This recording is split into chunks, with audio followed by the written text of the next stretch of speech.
Hi folks, and welcome back to another fly tying tutorial. The fly you see in the vise is a very lifelike Caddis grub fly. I'd like to thank David Hise for the inspiration and his YouTube video, and I'll link them in the description below. So, without further ado, let's get into it. The vise is a Hanak H310 barbless hook. This one's at size 8, it's on a heavy wire, and it's finished in black nickel. The thread I'm going to be using today is from Simplify. It's the Nano Silcat 3/0. As you can see, it's white. The first thing I want to do is add some weight to the shank of the hook, and I'm using lead wire at 0.02 millimeters.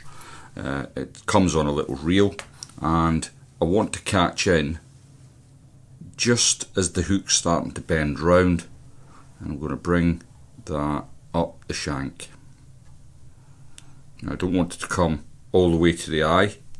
So I'm going to just use my thumbnail here to remove that, and then this bit I'll do the same and fold that into place. Just use the top of your thumb just to make it nice and smooth, because we want to have a smooth transition with our thread. Now, what I'm going to do first of all, again, even though I've got the wire and everything, I'm going to just give the shank of the hook a coat of super glue. Now, I don't tie these kind of flies per se. I think it's a great fly tying exercise, but it is an awful lot of effort, as you'll see as we go through the video, for it to be lost on the bottom of the riverbed. So it's not really my stock and fare, if you like. I tend to tie flies that are fairly easy to tie, and they're fairly quick. But more and more recently I've been getting into the fly tying side of it, and I saw this video that David had put up, and I thought, you know what, I'm going to give that a go and see how I get on with it. So I'm just going to move them scissors out of the way because they are super blunt, and I'll bring in some new scissors to use. Okay, so I've got my thread on, and what I'm going to do next is come all the way back. I'm going to try and cover the wire as best I can, but I'll be doing a little secret bit later. That not secret, it's not secret at all, but it will help me cover the lead wire. If you don't cover the wire properly, that does tend to bleed through on the fly and ruin its appearance.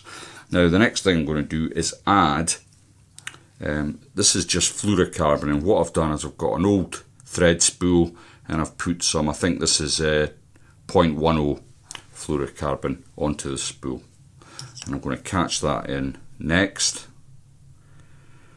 like so. And this is all helping, of course, build that profile on the body. And I'll bring that all the way down. I want it to come off the centre of the shank, and I can just hang it on my little knob. It's probably off the screen, but just here there's a little handle. Now, I'm going to add a lateral line to this fly. Some of the grubs have it, some of them don't, but on this occasion I'm going to add a lateral line, and what I'm using is 3/0 micro glint tinsel, and I'll just take a length of that off the shank, and then I can catch that in on my side initially, and then I'll take the other strand, excuse my fingers, and I'll bring it down the side of the fly. Now, while I'm doing this part, I'm always mindful that I'm trying to create a profile here. So my thread wraps have got to be fairly precise, and then I can bring that up, and you can see I'm starting to get that sort of cigar shape now, which is exactly what I want. Now, as I said, I was going to show you a little tip, and basically it's just plumber's tape. I've got some plumber's tape here, I've got some that I've been using to the side. Now, it can be a bit of a pain, to be honest. any of you folks out there that have had cause to use plumber's tape. It's obviously quite a thin coat. And what I want to do, just catch it in at the head here. Excuse my fingers while I just get it started. Once it's started, it's easy enough, but initially, yeah, you've got to just hold it into place. And what I'm doing, I'm getting that nice and white. And you can see it's covering up that lead perfectly, so I won't get any bleed from the lead through to the body of the fly. And then with this, you can just keep going with it really. It's, as I say, if you've used plumber's tape, you'll know its properties, and it just all wraps in, and I've got that really neat profile now. Now, the next thing I've got to do is add in, I'll just come down and open turns to the bottom. I'm going to add in my actual body material, and what I'm using here is some nymph skin. This is a product from Virtual Nymph, and this is just the original nymph skin. I dare say you would get away with some latex gloves if you have them. Now I've got a bit here, and you can see it's been cut straight, and what I want to do is put a diagonal cut into it, and I want to catch that in so that the long end is at the bottom of the fly here. It's just a little bit tricky to just catch in enough as it's going to be held. You don't want too much bulk. And then I can just come back up the fly and come to just behind the eye of the hook.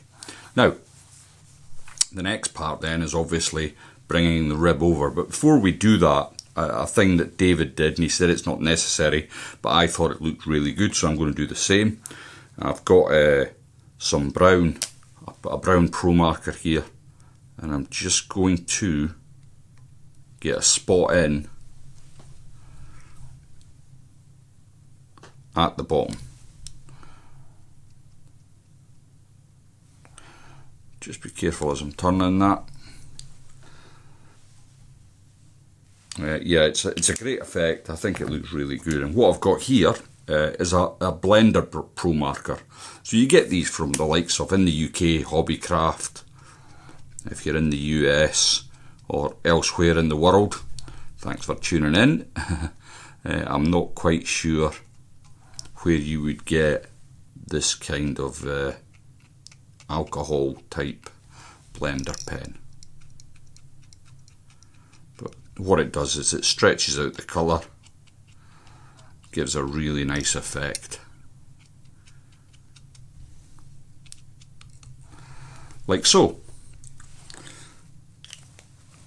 And the next thing then, we'll grab our rib, and I'm going to gently bring that round on the first turn. Don't want to overstretch it really. Just you'll find your way with this stuff. You want to get that segmentation showing on the fly, but you don't want to stretch it out to nothing so you don't see any of the segmentation. As I said, I wouldn't be tying up loads of these. I've probably got the two that I practiced on before I started this video, and this one when it's finished. I don't think they'll even be going in my fly box. So if anyone who's managed to stay tuned up to this point, if you fancy winning a set of 3 of these flies, simply subscribe please, and comment in the comment section below, and you'll be more than welcome to have a set of these flies. They're good fun. I do think it's great fun as a fly tyer. It's something a little departure from my usual fare, but great fun. Now before I come onto the lateral lines, I've put a lot of effort into this already, so I want to make sure the thread's going to go nowhere. And I'm just going to put a small half hitch onto the thread, like so. Okay, so far so good. Now the lateral lines, my fingers are going to be all over the vise and the hook, so you have to bear with me while I do this part. So I've got the fluorocarbon that I cast on early on, and the first thing I'm going to do is on your side, I'm just going to bring that around and catch that in at the first segment. Now keeping tension on the fluorocarbons I've found the key to making this a little simpler. There's no dressing it up. It's not a simple affair. You know, I don't suggest for a moment, if you're just starting out on your fly fishing journey, to make this the first fly you're going to tie. You want to be doing something a lot more simple than this. But if you've got a modicum of experience, this fly is well within your reach. You just need to get the right materials for it, I suppose. I often say, those of you that have followed the channel for some time, that you can always substitute materials for other things that you do have, but sometimes you just need to bite the bullet, hit the shopping cart, and get the stuff you need. For example, I had most of this stuff, but I didn't have the pro markers and the colours that I needed to get the right effect on this. So I just nipped down to Hobby Crafting and changed that.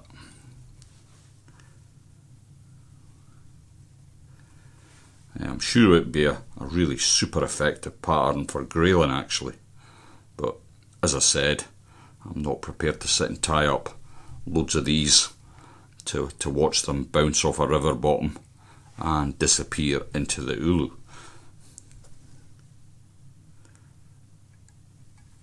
I might try one or two just to see if they work.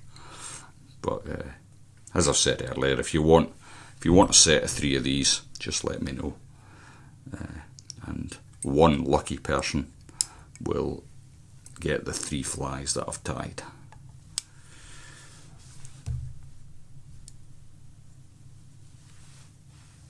Now I've just trapped in the fluorocarbon there with my thread. What I want to do is try and keep this head just nice and neat.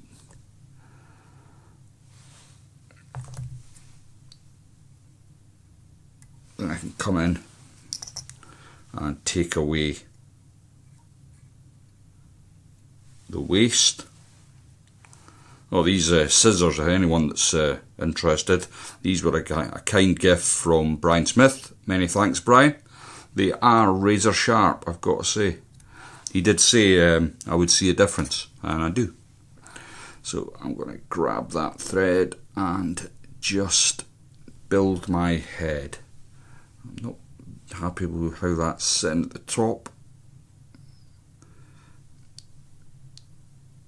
I'm just going to try and catch that, and then when I find my whip finish tool, I can whip that over.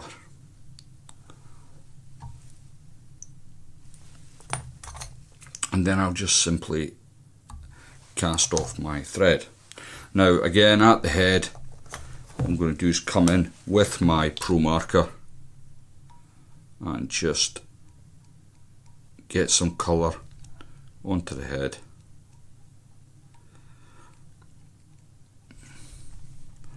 Now I think the what sets this fly, or grub should I say, apart is that the lateral line just adds a little something to it.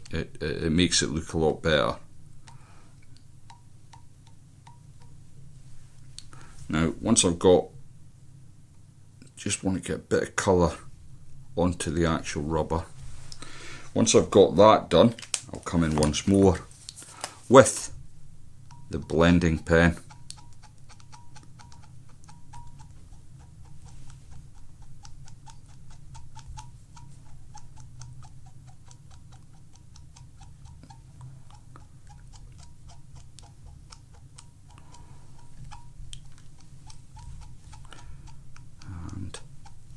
Just get that colour faded out. Now I can come on with my fingers,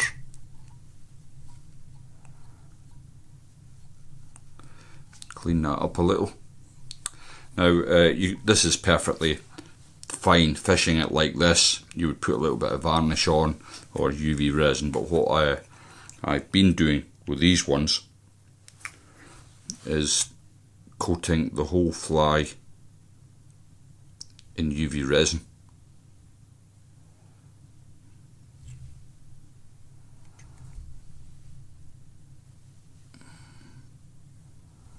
Like so.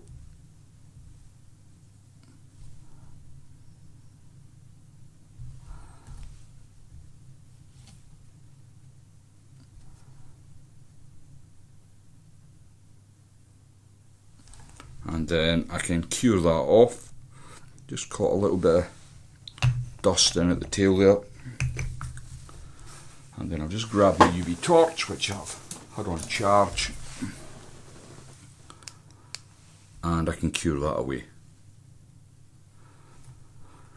Now it's I don't know, it's up to yourselves. If you want to, if you've got the time and to sit and spend tying up realistic flies, then I'd love a box full of these. But as I say, you've got to be prepared, especially if you're fishing rivers, that you are going to lose quite a few flies.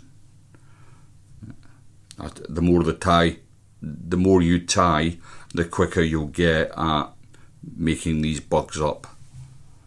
But it does seem a lot of effort. Anyway, there we go. Thanks very much for watching, and I'll see you all in the next one.